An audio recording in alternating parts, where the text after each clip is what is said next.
Hi, this is Sir Jet. Join me in this journey of studying the life and works of our national hero, Dr. Jose Rizal. In this series, we will study all about Rizal and the life lessons we can apply in our lives. So, let us now begin our first episode of the Rizal Lectures. The very first lesson in this series is entitled, Why Do We Need to Study Rizal? We go back to the basic question, why are we here in this class? There may be many reasons why we want to study Rizal, like my crush is in the class, so I want to be there all the time. Well, that may be a legit reason, but in this lecture, I will focus on the 5 biggest reasons why we need to study Rizal. So, are you ready? Here's the first one. We need to study Rizal so that we will have something to say to the foreigners. You know, here in the Philippines, we have a lot of tourists, and many of them come from other countries. And you yourself, when you graduate, you might find yourself working in the global workplace, and you would be interacting with people from all over. In my experience, I have taught in at least 3 international schools, excluding UPLB, which has a lot of foreign students. And you know what? I'm impressed that these people from other countries know so much about their national heroes. While we Filipinos, I don't know about that. Like the Koreans, they can tell the stories behind the people in their paper bill. While we Filipinos, I don't know if the regular Filipinos can tell stories about the people in our currency. So it's very challenging for us history teachers to train students to tell stories, accurate stories about our national heroes, especially Rizal, because we see fingerprints of Rizal everywhere. There's a Rizal province, a few Rizal towns, several Rizal streets and avenues, Rizal buildings, and even products in the supermarket named after our national hero. What if a foreigner walks up to you and asks you, who is this Rizal? What would you tell him? It's very humiliating if we can't give accurate answers. So for our personal pride and national pride, we must be prepared. So this course is very important for you. The second reason why we need to study Rizal is that we consider him as the father of the Filipino nation. Without him, we would not have a united Filipino nation. You know, before the time of Rizal, we were not a nation. The Filipinos were disunited, just like our geography. And Rizal just put everybody, everything into one solid nation. How did he accomplish this? Let's look at the story. Let's go back to the time before the coming of the Spaniards. During that time, the Philippine archipelago had several mini kingdoms all over. And the people living in those mini kingdoms were not yet called Filipinos. They were simply called by their local place or their island, like Cebuanos or Tagalogs, Ilocanos. So maybe let's just call all these people living across our archipelago, let's call them Malayans. Malayan is the general term for the brown-skinned people of Southeast Asia. So there would be some Malayans living in a barangay or a mini kingdom over here in this place and another one over there. And each barangay or mini kingdom had its own ruler, its own set of laws, army or warriors, and unique traditions, and of course language. So you can just imagine, if I'm from this barangay and you're from the barangay over there in another island, I would consider you as foreigner because my king is different, your king is different. And that's how the whole archipelago looked like. There was no concept of nation, no idea that we belong to one big country, because my country is my little island over here and your country is your little island over there. Now the Spaniards came into the picture and they conquered our archipelago. And during the Spanish era, they labeled the people in the islands as either Indio, Peninsulares, or Insulares. When you say Indio, these are the natives of the islands, the Malayans. But, the word Indio has a negative connotation. For the Spaniards, Indio would mean somebody who's stupid, inferior, and barbaric. And they taught us that we, the natives, were Indios. And it just so happened that there are many kinds of Indios. There are Ilocano Indios, Tagalog Indios, Bicolano Indios, Bisaya Indios, and so on. And the Spaniards never told us that all the Indios belong to one country, one nation. They just told us that you are an Indio from this place and he is an Indio from that place. You look alike, but you are from two different people groups that are all under one king, the King of Spain. And so that's how we learned about our identity in the 300 years of Spanish rule here. I'm an Indio here in the Tagalog region, and there are Indios up there in the north, and there are Indios in the south. We are not related to one another, but our common denominator is we are subjects of the King of Spain. The second type of people in the Philippines during that time were the Peninsulares, and these were the Spaniards born in Spain. The root word is peninsula because, as you can see in the map, Spain is a peninsula. So if you are somebody from the peninsula, you are called Peninsulares. So who are the Peninsulares in the Philippines? The government officials. The Spanish government officials sent here from Spain to rule over us. And some Peninsulares are soldiers from mainland Spain serving here, and also priests from the peninsula, from Spain, and they were detailed to serve here in the country or in the Philippines.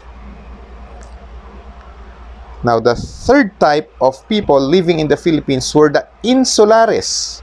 Now, who are the Insulares? Insulares comes from the word insula, which means detached, and it also sounds like isla or islands. So Insulares means these are the Spaniards born in the isla. These are pure-blooded Spaniards who were born in the Philippines. Now, how did that happen? Because their parents were living here at the time when they were born. They could be the children of government officials or soldiers who brought along their wives, and they started to have their family here in the Philippines. So take note that the Insulares are pure-blooded Spaniards born here in the Philippines. Mother and father are pure-blooded Spaniards, and so the Insulares is also pure-blooded Spaniard, but he was born here in the Philippines. So again, the three kinds of people living in the Philippines during the Spanish period were the Indios, the Peninsulares, and the Insulares. Now, my question is, who is the Filipino? Is it the Indio? Is it the Peninsulares or the Insulares? What's your guess? If you say the Indio is Filipino, you're wrong. Because the Filipino, according to the Spaniards in that time, the Filipino is the Insulares. Yes, you heard it right. The natives were not called Filipinos. The natives were called Indios. The Filipino is the Spaniard born in the Philippines. So that's how they introduce themselves. When they go back to Spain, probably to study there, or when their family returned from service and they're now living in the peninsula, their professor in their university in Spain would ask them, what's your name? Tell us something about yourself. And the Insulares would say, I am a Filipino because I was born in the Philippines, because I was born in Las Islas Filipinas. My father is a soldier. He brought along my mother when he was detailed in the Philippines, and then I was born there. Therefore, I am a Filipino. Somebody from Las Islas Filipinas, a Spaniard from Las Islas Filipinas. So the Indio were not called Filipinos. But during the time of Jose Rizal, things changed. How? Because Rizal started to call himself Filipino. So when Rizal was in school, he introduced himself, I am a Filipino. And of course, everybody would look at him and say, that's ridiculous. You're not 6'11", white-skinned, brown-haired, and hairy-chested. You're an Indio. But Rizal said, no, the term Filipino must apply to the natives of the islands. And so Rizal used the word Filipino to refer to the natives in all his essays and in all his other writings. For example, in his essay Indolence of the Filipinos, the word Filipinos right there in the title referred to the natives, not to the Insulares. And so when Rizal became popular and his writings were read all over, people started to take the cue from him. And so the Indios started to use the word Filipino to refer to themselves. And when everybody started calling themselves Filipino, not Indio, their consciousness of being one nation together with the other Filipinos was born. So even though they have different languages and traditions, people started to realize that we all belong to one big country and we are all Filipinos. And our country is Las Islas Filipinas.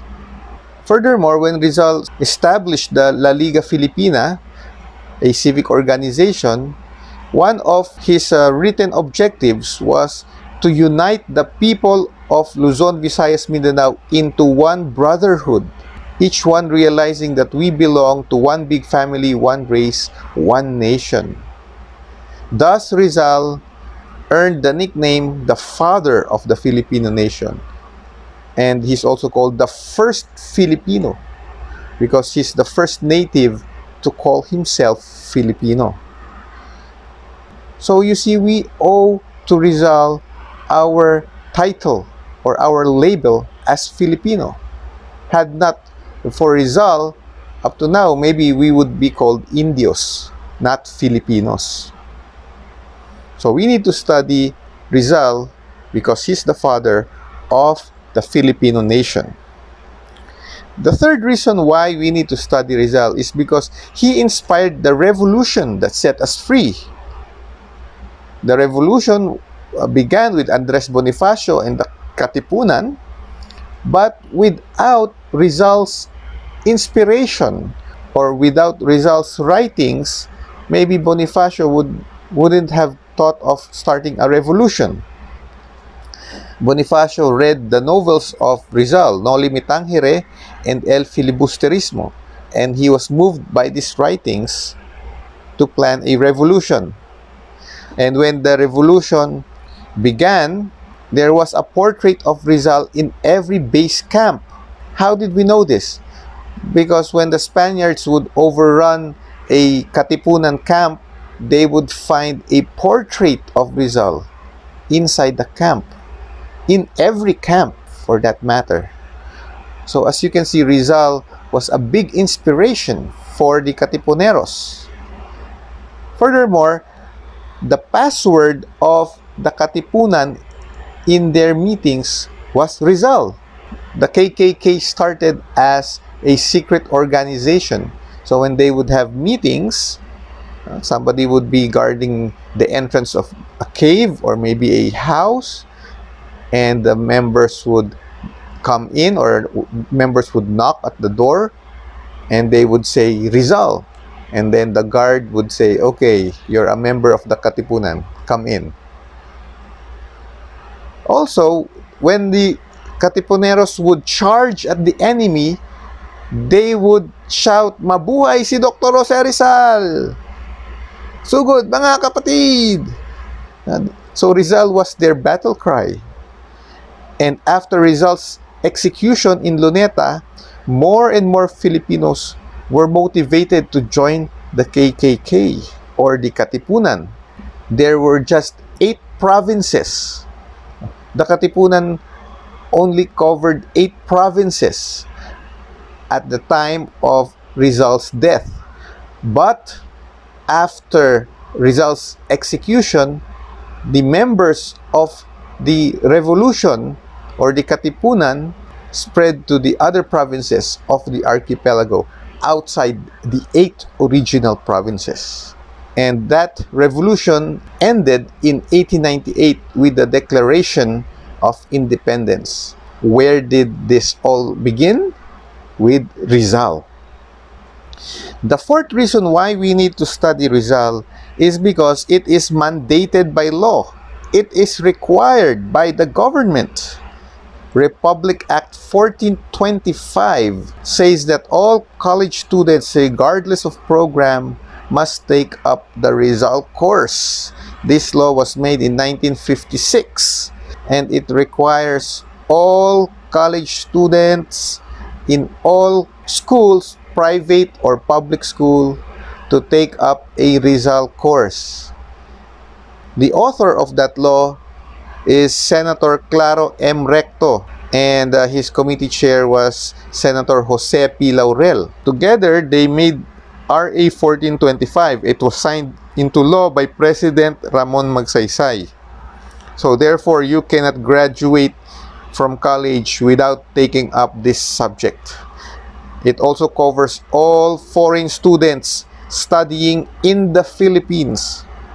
As long as you're a student in the Philippines, whatever your nationality may be, you must take up the Rizal course.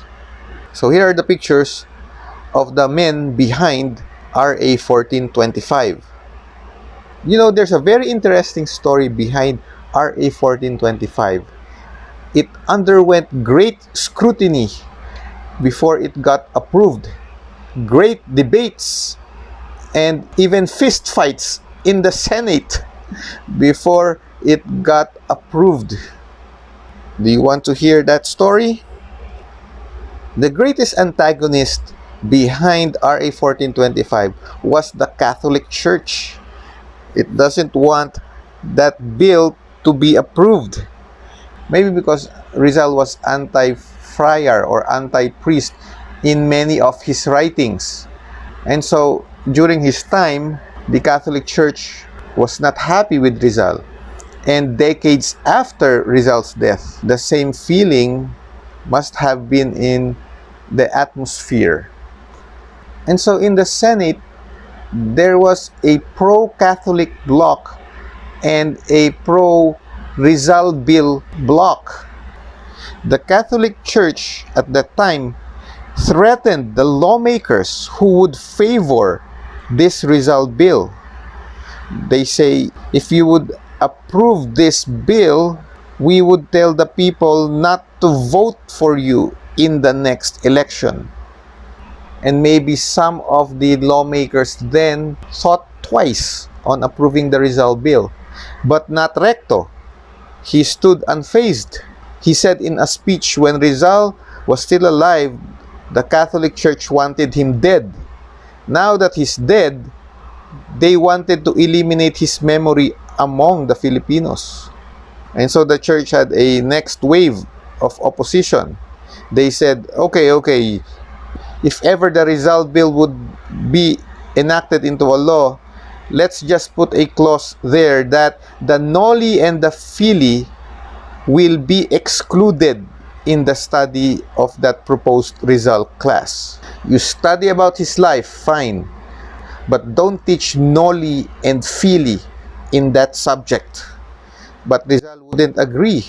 He said, studying noli and fili must be included when we study the life of Rizal. And so the church had another wave of opposition.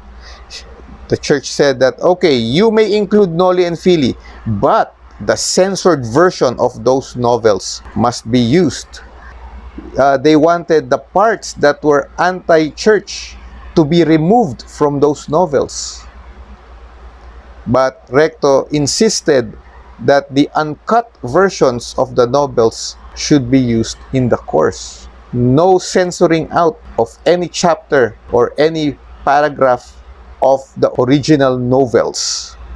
So finally, the church agreed to include the uncut versions of the novels in the study of Rizal, but they had a final suggestion which Recto and his colleagues agreed to, finally. And what is that agreement? There's a clause in the Rizal bill which says a student is exempted to read the two novels if he thinks that these novels can corrupt his faith. And so finally, the two sides agreed on something. If a student feels that his faith will be damaged by reading the novels of Rizal, he can go to the government, to CHED, and say that I want to be exempted in the Rizal course because I'm a Catholic and I think Rizal's novels will damage my faith. And the government agency would grant him exemption from taking the Rizal course. And you know what? From 1956 up to the present, not a single student used this clause to get exempted. The novels of Rizal really wouldn't damage your faith. Do you think it would? So today we have RA 1425 in full effect. That's why you are here in this class studying this Rizal course. The fifth and last reason why we need to study Rizal is that so nationalism will live on.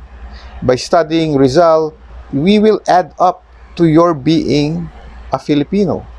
By studying this course, you will have more pride in being a Filipino. You will love your country more. You would appreciate your being a Filipino, and you would have this feeling in your heart that I love being a Filipino. That is called nationalism, love for your country.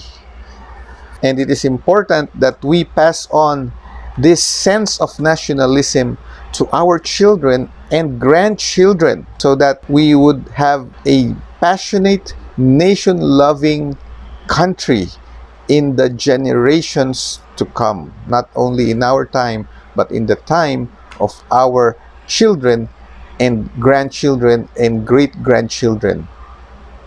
And so to contribute to this goal, we are studying the Rizal subject so that your love for the Philippines will burn much more in your hearts and you would pass on the flame to the next generation. Imagine if the next generation would lose its consciousness of being a Filipino or its love for the Philippines. What kind of future would we have? So it's important that we study history and we study Rizal so that our foundation, so that our love for our country will be built and be stronger now and in the future. So as we look back, what are the 5 big reasons why we need to study Rizal course? Number 1, so that we will have something to say to the foreigners. Number 2, Because he is the father of the Filipino nation, we owe it to him, our label as Filipinos. Number 3, because he inspired the revolution that set us free. Without Rizal, there would be no revolution. Number 4, it is mandated by law. You are required by RA 1425 to study Rizal. And number 5, so that the spirit of nationalism will live on in us and in the next generation. So there, we're done with the first episode of the Rizal Lectures. This is Sir Jet saying goodbye and thank you.